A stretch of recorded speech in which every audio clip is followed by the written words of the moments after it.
Hello नमस्ते सबैजनालाई Nepal share मार्केटको YouTube च्यानलमा स्वागत गर्न चाहन्छु।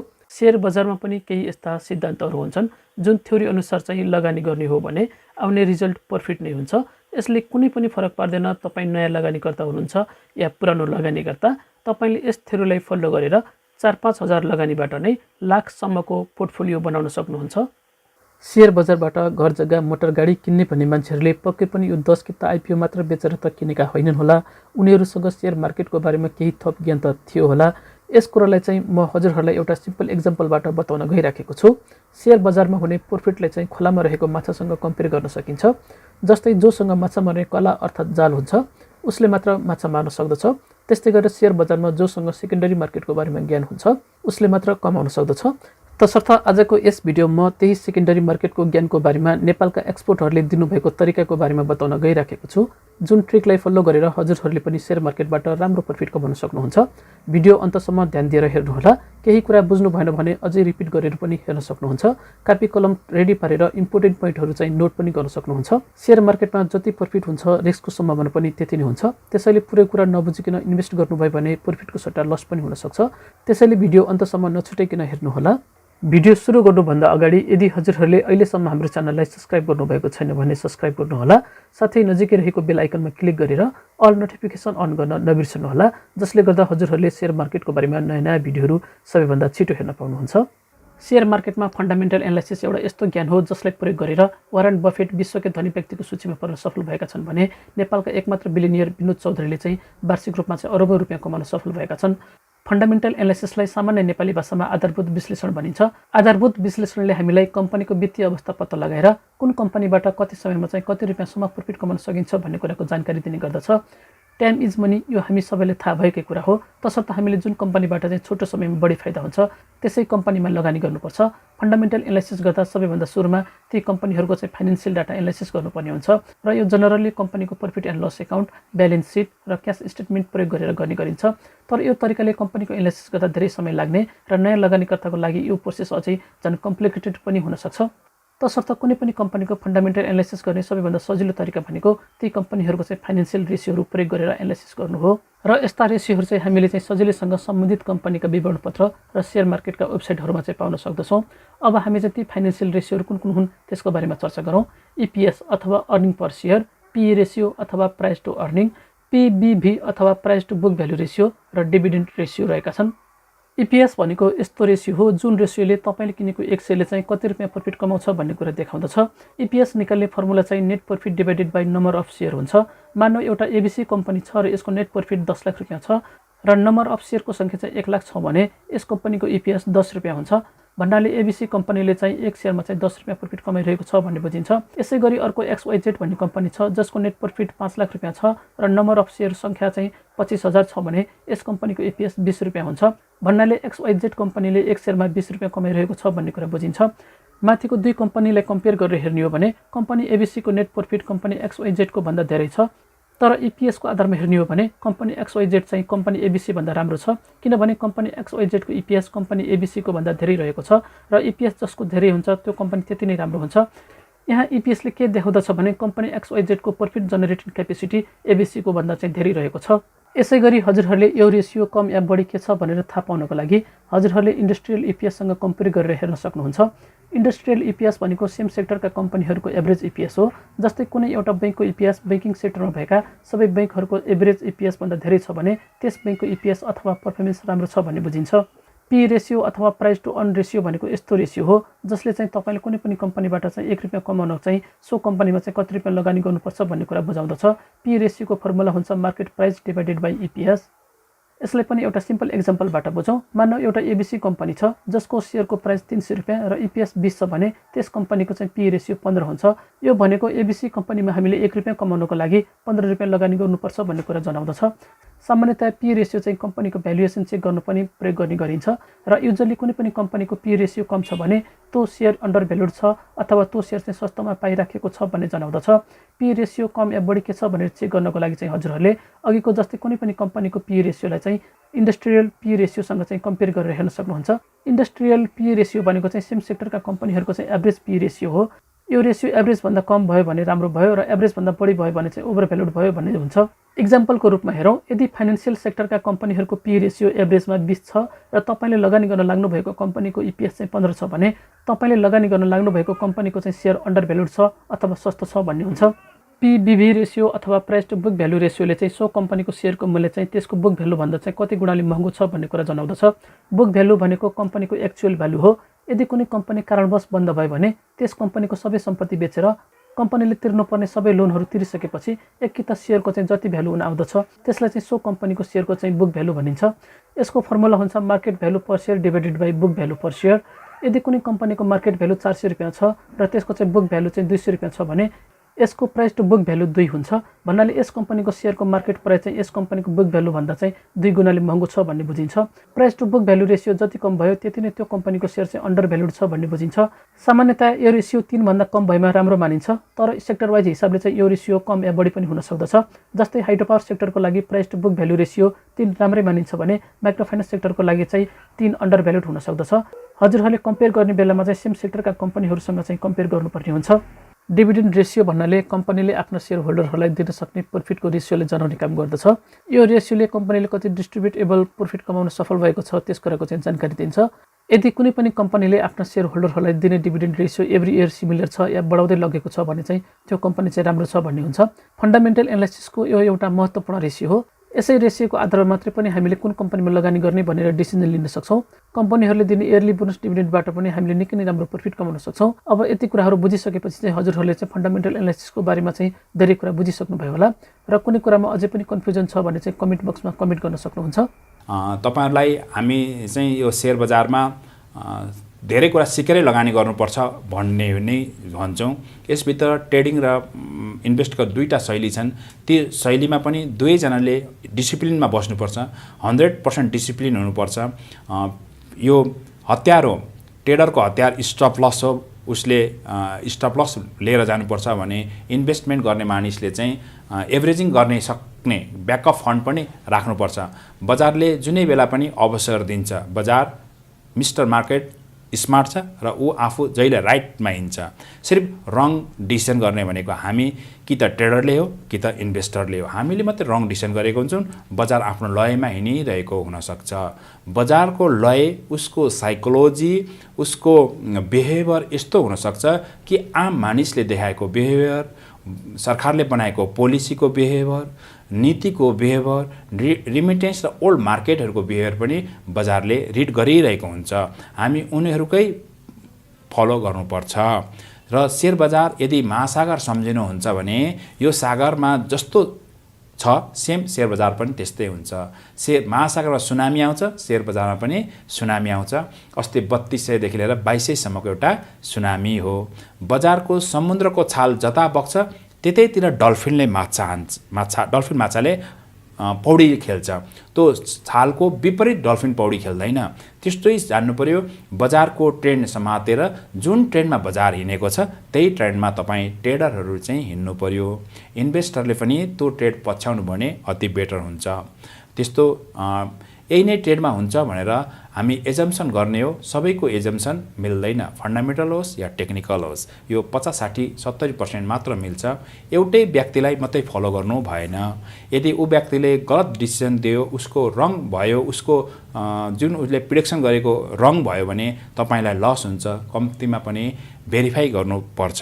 आफूले नै शेयर बजारको जान्ने भएर, आफूले नै शेयर बजारको बुझ्ने भएर, यस बजारका राम्रा पक्ष नराम्रा पक्ष केलाउन सक्ने भएर, कम्पनीहरूको छुट्याउन सक्ने भएर तपाईले चाहिँ बजारमा प्रवेश गर्नुपर्छ। र आफ्नो गच्छेभन्दा बढीको शेयर किन्ने काम चाहिँ गर्नु हुँदैन हैन। ऋणलाई छ भने त्यसलाई औजारको रूपमा प्रयोग गर्नुपर्छ। सकभर आफ्नो इक्विटीको 50% भन्दा माथि चाहिँ लोन इक्विटी चाहिँ हुनु भएन।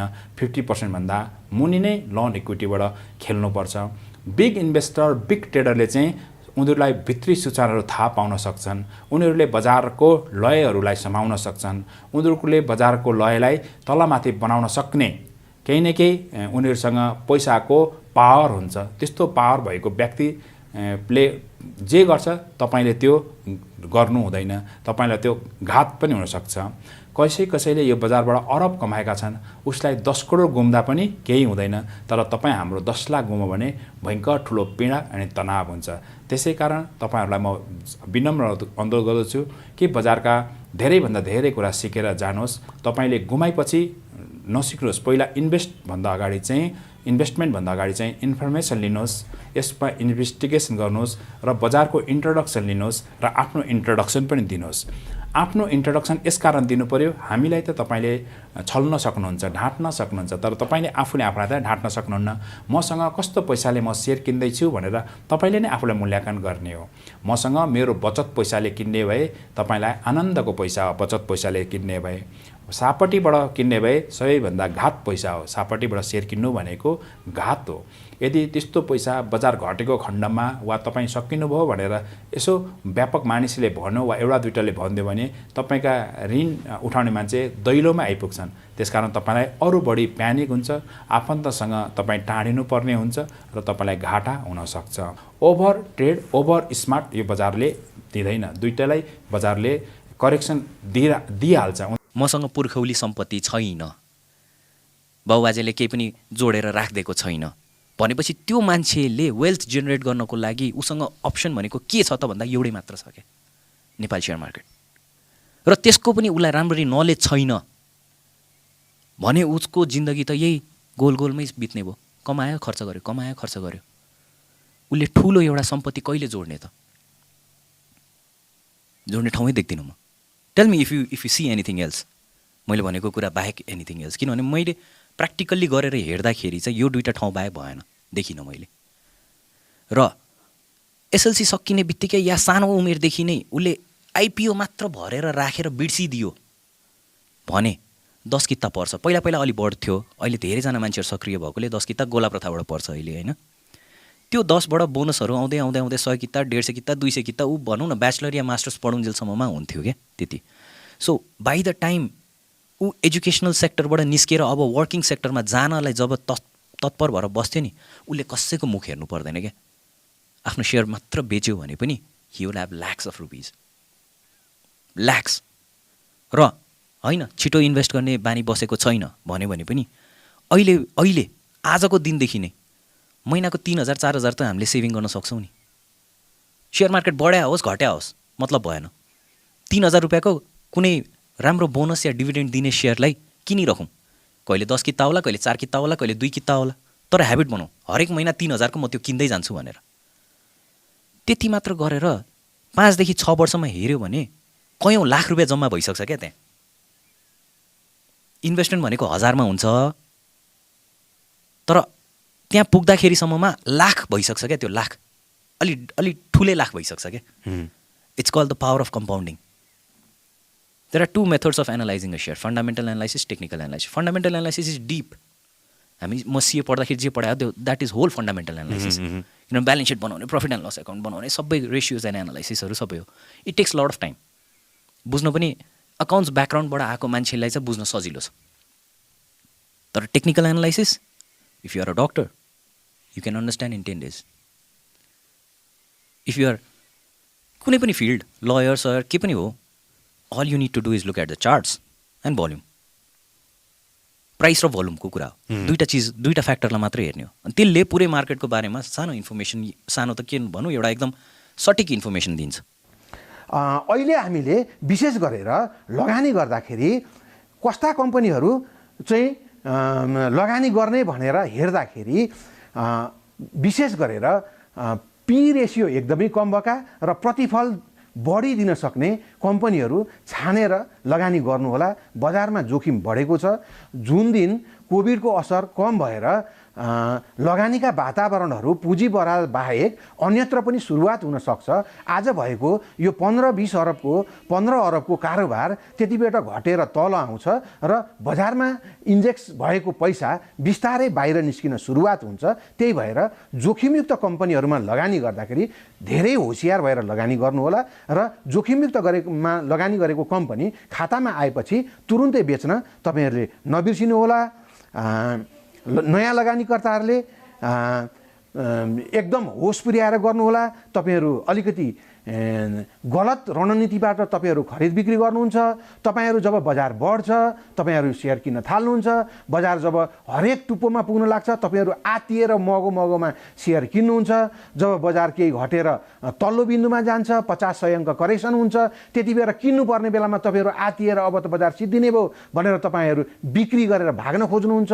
यो तपाईँहरू बिल्कुल गलत गरिराख्नु भएको छ। हरेक पटक बजार बढेर अघिल्लो टपभन्दा फेरि अर्को टपको हाईमा जब पुग्छ सम्झनुहोस् केही नाफा बुक गरौँ भनेर केही बेच्नै गर्नुहोस्। त्यसपछि केही नाफा भएको नाफा सेयर बजारबाट अलिकति निकालेर बाहिर राख्ने गर्नुहोस्। फेरि बजार 150-150 अङ्क फेरि करेक्सन कुर्नुहोस्। फेरि बजार घट्यो भने घटेको बेला फेरि बजार पस्ने मौका सम्झिनुहोस्। फेरि पनि बजार पस्नुहोस्। अलिकति नयाँ स्ट्रेटेजी हिसाबले तपाईँहरू जानुभयो भने यो बजारमा पैसा गुमाउनबाट बच्न सकिन्छ।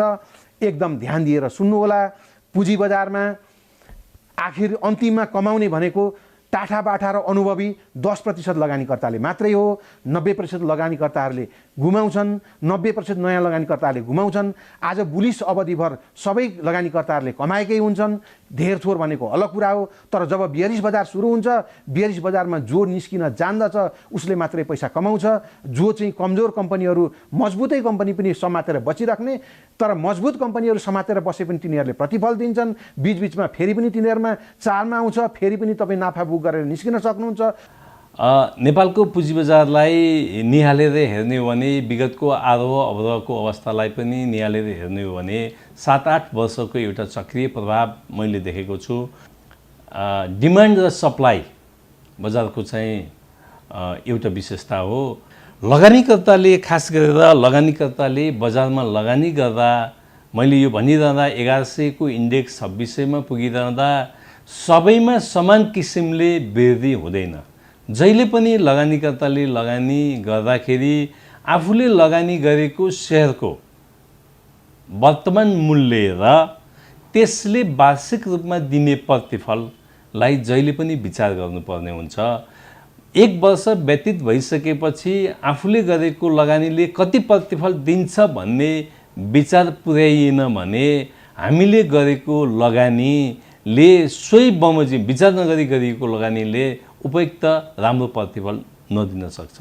तसर्थ लगानीकर्ताले लगानी गर्दा इन्डेक्समा भन्दा त्यसको पर्फर्मेन्समा ध्यान दिएर विचार पुर्याएर लगानी गर्नुपर्छ। त्यसरी गरिएको लगानीले दीर्घकालमा लगानीकर्तालाई फाइदा दिन सक्छ। हल्लाको भरमा हुइमको भरमा लगानी गर्नु हुँदैन। हामीले इन्डेक्सको आधारमा होइन कम्पनीको पर्फर्मेन्सको आधारमा कम्पनीले विगतमा सम्पादन गरेको कार्यको आधारमा लगानी गरेर हामी चाहिँ लगानीकर्ताहरू पुँजी बजारबाट फाइदा लिन सकिन्छ। हाम्रो लगानी चाहिँ सुरक्षित हुन सक्छ भन्ने मेरो भनाइ रह्यो। यसरी साथीहरू सेयर मार्केटको खास खेल त सेकेन्डरी मार्केटमा नै हुने गर्दछ। यसको नियम बुझ्न सक्नुपर्छ। जसले खेल खेल्न जान्यो उसैले खेल जित्ने हो। सेयर मार्केट पनि एउटा खेल हो। जसले जान्यो उसैले कमायो। पैसा कमाउने हो भने हजुरहरू अलिकति चनाखो पनि हुनैपर्छ। जुन क्षेत्रबाट प्रफिट कमाउने हो सो सेक्टरको बारेमा चाहिँ डिटेल्समा अध्ययन गर्नु नै पर्ने हुन्छ। किनकि आजको रिडर नै भोलिको लिडर हुन्। यदि हजुरहरू पनि सेयर मार्केटबाट पैसा कमाउन चाहनुहुन्छ भने सेयर मार्केटको बारेमा डिटेल्समा अध्ययन गर्नु जरुरी हुन्छ। नेक्स्ट भिडियोमा कुन कम्पनीको सेयर कुन टाइममा किनबेच गर्दा हामीलाई बढी फाइदा हुन्छ, कुन चाहिँ कम्पनीको सेयर किन्दा चाहिँ हामीलाई 25 देखि 50% सम्म चाहिँ बोनस सेयरहरू सित्तैमा पाउँछौँ। सेकेन्डरी मार्केटमा 700-800 रुपियाँ पर्ने सेयर 100 रुपियाँमा नै कसरी किन्न सकिन्छ। केही महिनाभित्र नै आफ्ना सेयर होल्डरहरूलाई 60-70% सम्म बोनस डिभिडेन्ड दिने कम्पनीहरू कुन कुन हुन् आदि विविध विषयमा पनि जानकारी दिने नै छु। यदि हजुरहरू पनि यस्ता किसिमका भिडियो मिस गर्न चाहनुहुन्न भने हाम्रो च्यानललाई सब्स्क्राइब गरेर अप टु डेट रहन सक्नुहुन्छ। आशा गर्दछु आजको यस भिडियो हजुरहरूलाई मन पर्यो होला। यदि मन पर्यो भने लाइक गर्न नबिर्सनु होला। सेयर मार्केटको बारेमा केही नबुझेका कुराहरू छन् भने कमेन्ट बक्समा कमेन्ट पनि गर्न सक्नुहुन्छ। यतिन्जेल भिडियो हेरेर साथ दिनुभयो सबैलाई धेरै धेरै धन्यवाद।